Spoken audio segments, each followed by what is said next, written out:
ek dink die lewe is my mentor. Ek leer elke dag by iemand iets nuuts. Toe ek baie jong was, ek was gelukkig genoeg om goeie advies te kry, toe ek my eerste produksie saam met 'n klomp dames gedoen het. En hulle was almal vir my so beautiful en lovely en talentvol en ek wou net soos hulle wees. En ek was baie vinnig eenkant toe geruk deur 'n dame met die naam van Abby Artico en sy het vir my gesê, hou op om te probeer sing en te probeer dans soos daai persoon en hierdie ene, leer jou eie instrument, jou eie hart, jou eie boodskap ken.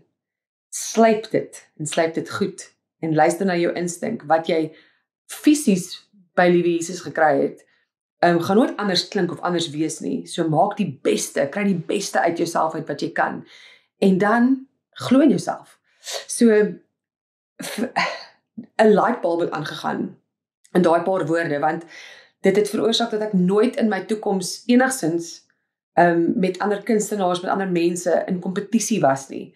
Ek het by hulle geleer, ek was soos 'n spons, en probeer om my beste self te kan wees daaruit, wat ek dink wonderlik is. Ek hou nog altyd van synergie, van spanwerk, en as iets uit 'n klomp mense, in werksgewys en familie en in sang bymekaar kom, en dit maak hierdie beautiful groot prentjie, is dit die beste gevoel in die wêreld. So, ja, ek maak seker dat my ore en my oë oop is. Net mooi niks.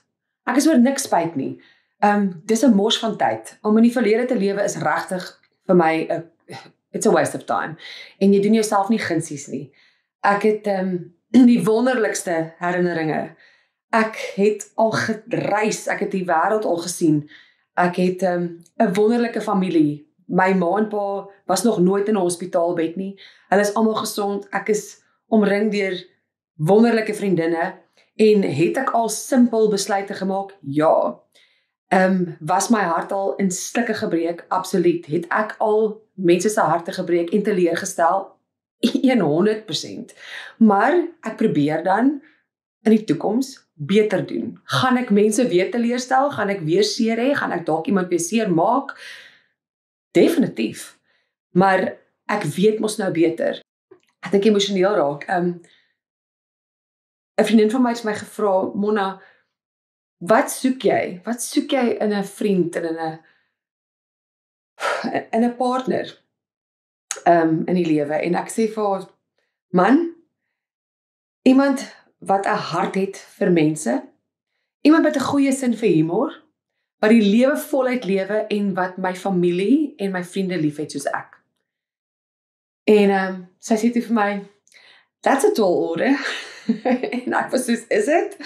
En toe ek hom ontmoet, het ek geweet, my gebede vir 'n vriend in my lewe het waar geword.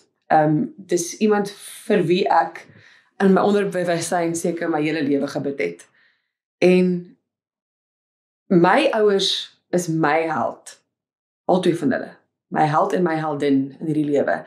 En hy is verseker dit vir sy dogters, vir die mense wat saam met hom werk, en snaaks genoeg werk hy in kardiologie. So, hy is toe nou 'n hartsmens.